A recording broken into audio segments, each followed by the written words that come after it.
Pour traiter une maladie, mes chers amis, on doit fouiller en profondeur jusqu'à découvrir ses vraies causes. Aujourd'hui, l'Afrique souffre du terrorisme, des conflits armés internes. Mais où est-ce que ces groupes armés trouvent des armes et des financements?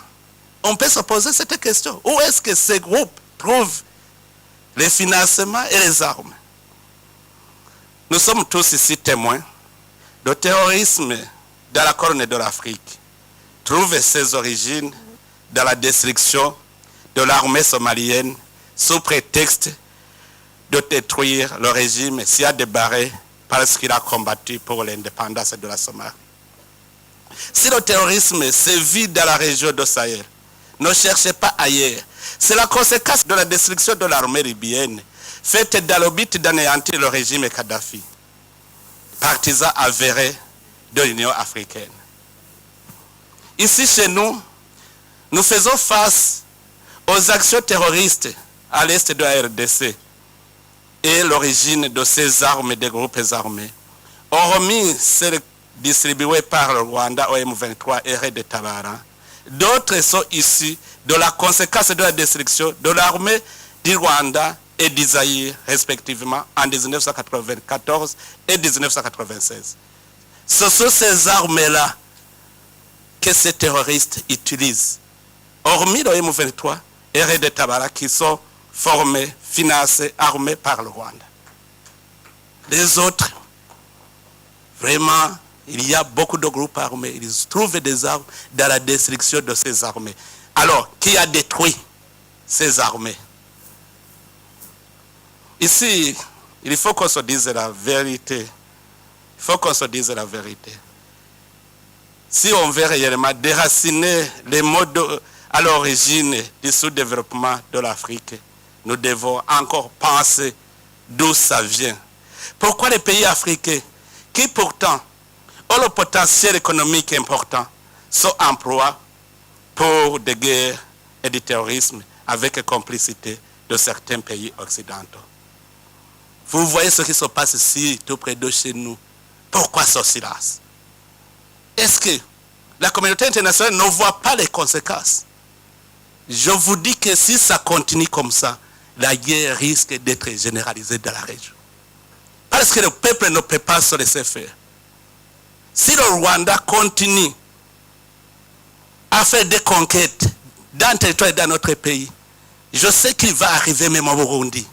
Parce qu'il est en train d'entretenir des jeunes réfugiés. Il les arme. Maintenant, il est en train de les aguerrir dans la guerre du Congo. Un jour, il veut venir au Burundi. Nous n'allons pas accepter, la guerre sera généralisée. Nous savons son plan. Si la communauté internationale le laisse faire, en tout cas, ici au Burundi, on ne va pas se laisser faire. On ne va pas se laisser faire. Je vous interpelle en tant que communauté internationale. Arrêtez cette guerre à l'est de la RDC. Si ça ne s'arrête pas, préparez déjà les conséquences. Nous savons son plan. Si nous avons négocié et que nous sommes arrivés à un accord pour remettre ces criminels, ils les acceptent, ils n'ont pas qu'il a ces criminels, mais qu'au moment de mettre en œuvre, de nous remettre ces criminels, ils tournent le dos. On avait terminé les négociations, il ne restait qu'à mettre en œuvre. Pourquoi ils les conservent chez eux? C'est pour du bien du Burundi. C'est qu'il est en train de préparer quelque chose contre le Burundi. Et heureusement, les Burundais sont avertis. Le peuple burundais est averti. J'appelle encore une fois la communauté internationale à prendre cela au sérieux. Si nous sommes attaqués, préparez-vous aux conséquences. En tout cas, le Burundi ne va pas se laisser faire. S'il vous plaît, arrêtez cette guerre à l'est de la RDC. Nous savons son plan.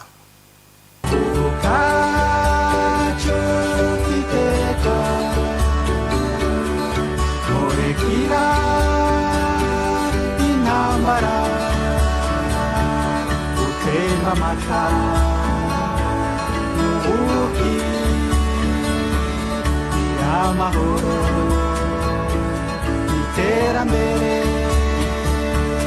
iteka iteka.